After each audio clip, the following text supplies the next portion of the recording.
हमने तो आज तक ऐसे साधु कभी एक नहीं देखे जो साधु रहे वैसे उधौर दे ऐसे देखा है, ऐसे करते नहीं। पैसे देने वाले का आदर कभी साधु के यहां नहीं होता। अगर आदर हो रहा है तो साधुता में कच्चाई है। धनी अभिमानी पदाधिकारी पैसों वालों का आदर साधु के यहां नहीं होता। अगर होता है तो कच्चाई है, सच्चाई नहीं है। सच्चाई होगी तो जान रहा है कि जिसके द्वारा भेजा गया है हम उसको देख रहे हैं। तेरे को क्या दे, तेरे को लग रहा है तो हमने एक बार कसम खवाई थी, 3 बार कहा था तुम्हें तुम्हारे आराध्य देव की कसम है, अगर ऐसा लगता हो कि यहां तुमसे पोषण होता कभी मत देना, क्योंकि हमें पता है हमारा भरण पोषण हमारे गुरु से होता है, आचार्य से होता है, इष्ट से होता है। जिसने सृष्टि बनाई वो तुमसे सहयोग नहीं लिया है, अकेले बना लिए। तो हमारा भरण पोषण करने के लिए तुम्हारे जैसे को निमित्त बनाने की जरूरत नहीं है। वो तो तुम्हारे सौभाग्य उदय करने इसलिए निमित्त बना दिया। नहीं वो ऐसे भी जो स्वर्ण का पहाड़ है 4 लाख योजन का, कितने सुनार लगे उसको बनाने में है? अरे वो एक क्षण में सब कर तुम अकर तुम अन्यथा कर तुम। इसके लिए खोए रतन फिरत जे घर घर कौन काज ऐसे जिए, हरिवंश चंद्र महाराज कह रहे। इसके लिए भटकना पड़े कि कोई मुझे धन दे दे, कोई मेरा चेला बन जाए तो मुझे भोग सामग्री समर्पित करे, तो इसका मतलब अभी परमार्थ का पता नहीं है। और कबहू को वक्ता होए बनी बैठे कथा भागवत गावे, अर्थ अनर कछु ले भाषे पैसल ही को धावे। श्लोक क्या कह रहा है, उसका भावार्थ क्या है, उसका रहस्यार्थ क्या है, अनुभव कुछ नहीं है। बस कबहू कवे हरि मंदिर में सेवाएं करे निरंतर बासा, भाव भगत को भेद न जाने पैसन ही की आशा। नाचे गावे चित्र बनावे कहे काव्य चटकीली, साच बिना हरि हाथ ना आवे रहनी है सब ढीली। बिन विवेक वैराग भक्ति बिन सत्य नये को मानो, भगवत विमुख कपट चतुराई सोपा खंडई जानो। वेशधारी हरि के उसको सहन नहीं हुआ। मथुरा दास जी की भक्ति का प्रभाव, हजारों लोग अनुयायी, हजारों लोग शिष्य बन गए। तो अब वो तांत्रिक था, तंत्र मंत्र का उसे बहुत ज्ञान था। श्री मथुरा दास जी जिस नगर में रहते थे वहां वो जाकर अपना नाटक शुरू किया। उसने सब जगह प्रचार प्रसार किया। मैं गंडकी नदी में 12 वर्ष तक खड़े होकर के तपस्या करके आया हूं, केवल दूध का आहार करता था। उसके प्रभाव से सालीग्राम भगवान हमारे बस में हो गए। और आप सबको मैं दिखा सकता हूं कि सालीग्राम मेरे वश में है। देख लीजिए, सिंहासन लाता, बाहर रखता, हजारों की भीड़, ऐसे ऐसे करता तो वो ऐसे सालीग्राम उठते और नाचते हुए ऐसे ऐसे ऐसे फिर रख जाते, फिर ऐसे ऐसे ऐसे ऐसे। अब तो सबको आश्चर्य हो रहा, जैसे चुटकी बजा रहा वैसे सालीग्राम की बटिया ऐसे ऐसे ऐसे। लोग भीड़ कटने लगी, क्योंकि अब जैसे राधा राधा कहो, कोई जंतुर नहीं है, कोई भस्म नहीं है, कोई वादा नहीं है, तो फिर कम वहां तो दिखाई दे रहा ना ऐसे। देखो ये सब तो लगता है ना कि हाँ। अब हमसे पूछो कि हमारे मन में क्या चल रहा है, हमें नहीं पता है। हमें ये देखना है कि हमारे प्रियाजू के मन में क्या चल रहा है। मन मन की रुचि जानिने, मुझे अपनी लाडली की मन की जान के उनकी परिचर्या में रहना है कि तुम्हारे मन की जान के तुम्हारी परिचर्या में रहना है। हाँ, तुम यदि मन से ऊपर उठना चाहते तो हमारी बात मान लो, मन को अधीन करके, और मन के अधीश्वर भगवान में तुम्हारा प्रेम हो जाए, तुम्हारा जीवन कृतार्थ हो जाए। अब वहां नाम नंद नंदन का भजन पद्धति, तो जो कमजोर लोग थे उन्होंने कहा कि आज तक कोई चमत्कार तो दिखाया नहीं मथुरा दास जी ने। देखो ये हैं संत, 12 वर्ष से दूध पी के गंडकी नदी, 12 मिनट भी नहीं खड़ा होगा कभी। अब भेंट जो जितनी चढ़ाएगा उतने उसके दुख नष्ट होंगे। अरे भैया वहां तो रुपया सब समेटता, फिर दूसरे मोहल्ले में, पूरे गांव में अब तो जय जयकार, सालीग्राम भगवान को नचा।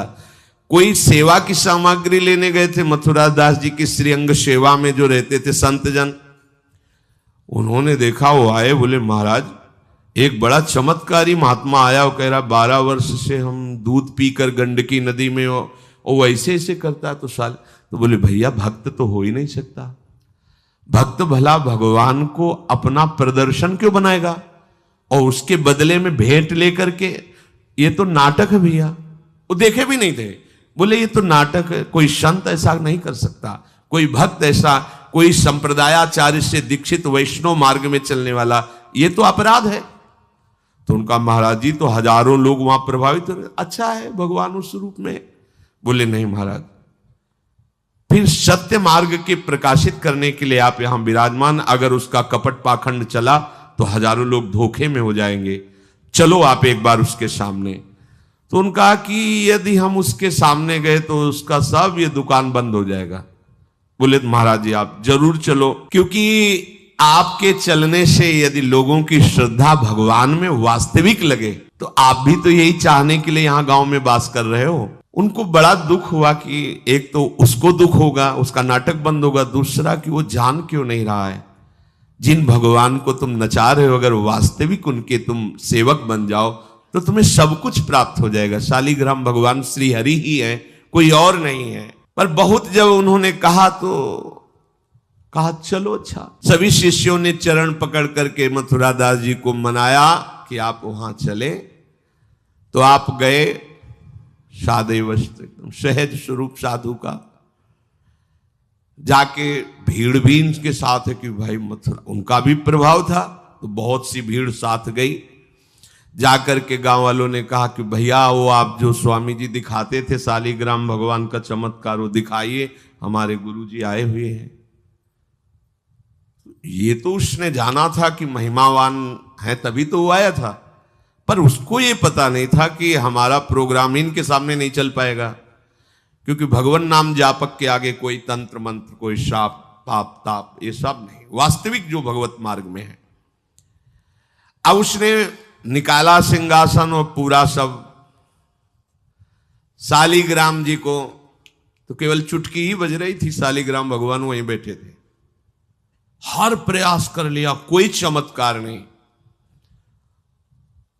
लोगों ने कहा कि दिखाओ ना, अब ये हमारे गुरुजी हैं, गांव में रहते हैं। अब भक्त की निष्ठा के सामने भगवान को भी छोटा बनना पड़ता है।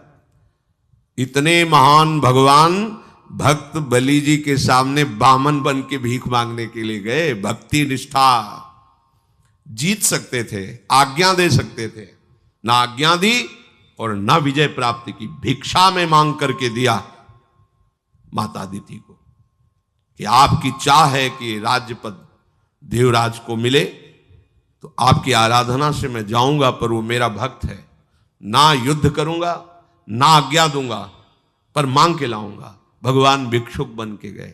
भक्त के आगे नौटंकी नाटक कहां चल सकता है? अरे जुगनू तब तक चमकती रहे जब तक सूर्य प्रकट नहीं होता। सूर्य प्रकट हुआ तो लाखों जुगनुओं का कोई मतलब नहीं रह जाता। नौटंकी नाटक ये साधुता का भेष धर के कितने दिन चलेगा? जिस दिन पोल खुलेगी ना उस दिन सब नष्ट हो जाएगा, सब नष्ट हो जाएगा। लोग परलोक तो पहले ही नष्ट हो चुका था। पाखंड न करे। हम कह रहे तुम्हें धन चाहिए, तुम्हें सम्मान चाहिए, राम राम भजो, कृष्ण कृष्ण भजो, हरि हरि भजो, विश्व नमन करेगा, ईमानदारी से भजो। हमने ऐसे संत भगवान देखे, ककहरा नहीं पड़े, कुछ नहीं जानते, बस एक ओम, दुई ओम, तीन ओम, चार ओम ऐसे जपते, और लोग न्यौछावर थे, सीधे सरल ओम ओम, राम राम, कृष्ण कृष्ण, साफ सिद्ध। कबीर दास जी जैसे वहां पर राम राम राम राम। श्री स्वामी सत्संगानंद जी महाराज बक्सर, बस इतने। जब कोई बेटा राम राम राम, ऐसे लगते थे कि मतलब इनको पी जाएं, अपने हृदय में रख ले। इतने दुलारे वयोवृद्ध थे, ऐसा सुंदर रूप, ऐसी कोमलता, ऐसा आकर्षण। राम राम राम राम। अरे प्रभु के नाम में क्या नाटक करने की जरूरत क्या है? पाखंड कर। प्रभु महालक्ष्मी पति हो, तुम्हें लक्ष्मी ही चाहिए तो वो सब दे देंगे। काहे को नाटक करे? काहे को किसी को भ्रम में डाले? तुम भ्रम में हो, दूसरे अरे भैया तुम राम राम जपो, कृष्ण कृष्ण जपो, तुम्हारा मंगल इसी, बस इसी में मंगल होगा, दूसरा मंगल कर ही नहीं सकता। अब उनके प्रभाव से उनका कुछ नहीं हुआ। अब तो लोग कहने लगे दिखाओ ना, इसका मतलब तुम नाटक कर रहे थे। अब सबके सामने उसका मान नष्ट हुआ, उसका सब तंत्र बेकार हो गया। कुछ लोगों ने कहा पकड़ो और मारो इसको, पीटो, बहुत नाटक करके रुपया कमा लिया, सब छीन लो, धन छीन लो। किसी ने कहा मार पीट के इसे न्यायाधीश के, पुलिस डिपार्टमेंट को दो, ये मथुरा दास जी ने सबसे कहा, देखो अगर हमको लाए हो तो हमारी बात मानो, इनको किसी भी तरह का कष्ट मत दो, कोई भी बंधन नहीं। और उनसे कहा, भैया आप जिसका नाटक कर रहे हो ना, अगर सत्यता से इसे मान लो तो जिन लोगों ने रुपए चढ़ाए ये बहुत थोड़े हैं, वो तुम्हें निहाल कर देगा। सत्यता से भजन करो, ये काहे को नाटक करते हो। इतना कह के वो चले गए। पर उसको इस समझ में नहीं आया। उसने कहा, अच्छा तुम अपनी दिखा दी, अब मेरी देखना। सबके बीच में कहा, तुमने अपनी दिखा दी, अब मेरी। मूर्ख को समझ में नहीं आता। उसने कहा, ठीक है तुमने दिखा दिया, अब कल सुबह तक तुम देखना कि मैं तुम्हारा क्या करता हूं। क्योंकि उसे मारण का प्रयोग आता था। अब ये क्रोध उत्पन्न हो जाए तो राक्षस बना देता है, और क्रोध उत्पन्न होता है कामना से, और उसकी कामना सब नष्ट हो गई ना, सब किया कराया सब माटी हो गया, क्योंकि लाखों लोग प्रभावित हो रहे थे। अब वो क्रोध के वशीभूत होकर तामसी जप करने लगा। तामसी जप होता है विनाशकारी। अपवित्र सिद्धियां उसके पास थी। पवित्र सिद्धियां भी होती है जो दूसरों का मंगल करती है, अपवित्र सिद्धियां होती हैं जो दूसरों का नाश करती हैं। उसने मारण विद्या का अनुष्ठान किया, जिसे देहाती भाषा में मूठ कहते हैं। आज मैं इस अभिचार से उस महात्मा का सर्वनाश कर दूंगा। भूल भूल भारी भूल। जो साधु की मीच तक है वो उसी मीच से मरता है। ये तो समझ में ही नहीं आया। सरस्वती जी को देवता और ब्रह्मा जी सब प्रार्थना कर रहे हैं कि अयोध्या वासियों की बुद्धि तो बदल दी, वापस गए। भरत जी आ रहे हैं, इनकी बुद्धि बदल दो, नहीं भरत जो कहेंगे वही राम करेंगे। तो दिमाग पलट गया है भरत की बुद्धि। अरे प्रभु का इशारा था, इसलिए अयोध्या वासियों की बुद्धि बदल दी। भरत जी के विषय में सोचोगे भी तो नष्ट हो जाओगे। महाप्रेमी भरत के विषय में सोचना ही तुम्हारे लिए अमंगल हो जाएगा। और हम क्या, करोड़ों सरस्वती भी हो तो भरत की भाव भरी भक्ति में बाधा नहीं पहुंचा सकती। अब उसने प्रारंभ किया बैठ करके आसन में मूठ का।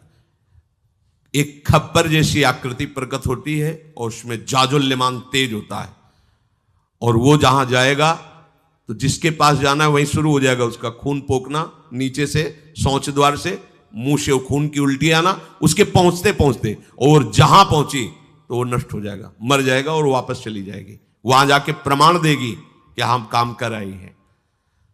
वहां भक्तों ने देखा कि एक खप्पर में आग जलती हुई राउंड राउंड से गोला होता, तो जाके कहा, मथुरा दास जी ये उसकी चलाई हुई मूठ है, तुम कुछ परेशान मत हो, यहां कुटिया की डेहरी में भी प्रवेश नहीं करेगी। अब वो आकर के मारण बस वहां घूम रहा है। मथुरा दास जी निकल के आए, हाथ जोड़ा, क्योंकि सब मंत्र सब सिद्धियां भगवान की तो ना, चाहे पवित्र हो या अपवित्र हो। तो उन्होंने कहा, तुम सर्वज्ञ भगवान की ही शक्ति से संपन्न हो, तुम जानती हो कि हमारा कोई अपराध है क्या? अगर अपराध है तो हम बाहर निकल के आते हैं, आप हमें नष्ट कर दो। यदि अपराध नहीं है तो जिसके द्वारा किया गया उसको दंड दो। तुरंत मूठ वापस हुई, कोई मंत्र मंत्र नहीं पड़ा, तुरंत वो मारण वापस हुआ। उधर शुरू हो गया उसका खून, नीचे से ऊपर से, जैसा इनके जैसे काशी नरेश को जब पौंड्रक राजा के साथ भगवान ने उद्धार किया तो उसके लड़के का नाम था सुदक्षिण। वो पंडितों से विला बोला, ऐसा मारण प्रयोग कर सकते हो कि द्वारिका को मैं द्वारिकाधीश नष्ट कर दे। मंत्र में ताकत होती, पर उनको ये पता नहीं था जिससे मंत्र प्रकट हुए भला उन पर कैसे प्रभाव चले। उन्होंने कहा हाँ, तो उनका भारी दक्षिणा देंगे। तो काशी में अनुष्ठान शुरू हो गया और प्रकट हुई कृत्या। ऐसा नहीं, मंत्रों में ताकत होती है। पर भगवान शिव ने प्रकट होकर कहा था कि जो ब्राह्मण भक्त नहीं है, जो ऋषि भक्त नहीं, उसी पर मारण का प्रयोग काम करेगा, अन्यथा नहीं। तो भगवान का नाम ही नमो ब्रह्मणे देवाय गो ब्राह्मण हिताय च। अब मारण कृत्यारूप रखकर द्वारिका को जलाने के लिए गई। द्वारिकावासी भागे, भगवान से कहा, भगवान ने सुदर्शन जी को आज्ञा किया, करो हिसाब। भगाते हुए कृत्या को ले गई तो कृत्या ने पहले उन ब्राह्मणों को मारा, तो दक्षिण को मारा। फिर सुदर्शन ने कृत्या को नष्ट किया और पूरी काशी में आग लगा दी। ये भागवत में वर्णन है। भगवत भक्त या प्रभु के ऊपर कोई मारण चलेगा क्या? वो मारण उसी बाबा जी के पास जो नौटंकी कर रहे थे शालिग्राम के नचा, अब तो त्राहिमाम मच गया। वो संत भगवान गए, क्योंकि पता था कि बचेगा नहीं, मंत्र का प्रयोग है। गए और भगवान नाम उच्चारण किया, कृष्ण कृष्ण कृष्ण। नंद नंदन के उपासक थे और मूठ से कहा शांत हो जाओ, भक्त की आज्ञा का पालन हर मंत्र करेगा, क्योंकि मंत्राधिष्ठात्र भगवान का दास है। शांत हो गई मूठ और उनसे कहा भैया देखा, तुम्हारा ही मंत्र तुम्हारे को अभी मार देता, अब सुधर जाओ। मतलब मृत्यु दशा को प्राप्त हो गए थे। संतों के हृदय में बदला लेने की कहीं कोई वृत्ति नहीं होती। संत कभी नाराज होते हैं तो उसमें मूल देख लेना आप विचार करके। आप जब अपना अमंगल करना अपना, तब वो आपसे नाराज होंगे। अगर आप उनका कोई कष्ट, वो नाराज नहीं होंगे, वो सह जाएंगे और आपका मंगल मनाएंगे। जब आप अमंगल अपना कर, तब वो डांटते हैं। अगर आप वो ये देख लें कि आप प्रहार कर रहे हो, तो फिर वो नहीं, फिर तो तुम्हारा मंगल मनाएंगे, आप उनको मारो, कभी डांटेंगे नहीं। बड़ा कोमल चित्त संतों का होता है। संतों के हृदय को केवल संत ही जान सकते हैं। अगर एक संत भगवान जा रहे थे गंगा के किनारे, तो किसी के कपड़ा फैले थे, धोबी ने दो को फैलाया था। वो तो अपने मस्ती में थे, पैर पड़ा तो वही डंडा लेके दौड़ा जो जिससे कपड़ा छाटता था। भगवान ने तुरंत सुदर्शन चक्र का स्मरण किया, फिर चक्र से कहा अंतर्ध्यान हो जाओ। तो रुक्मिणी जी ने पूछा प्रभु ये लीला तो किसी भक्त की रक्षा के लिए होती, फिर आपने क्यों रोक लिया? बोले जब वो डंडा लेके दौड़ा तो महात्मा जी भी उठा पटक दिए, घूंसा चला रहे थे, तो हमने कहा सुदर्शन की जरूरत नहीं है, दोनों बराबर ही है। साधु यदि क्षमा कर दे तो होश में हो जाना, अगर वो डांट दे फटकार दे तो निर्भय हो जाना, बच गए। और अगर वो मौन होकर के क्षमा कर दे, कुछ ना बोले, तो उमा क्षमा श्राप होते भारी। फिर जो मालिक हिसाब करेंगे फिर वो सह नहीं पाओगे।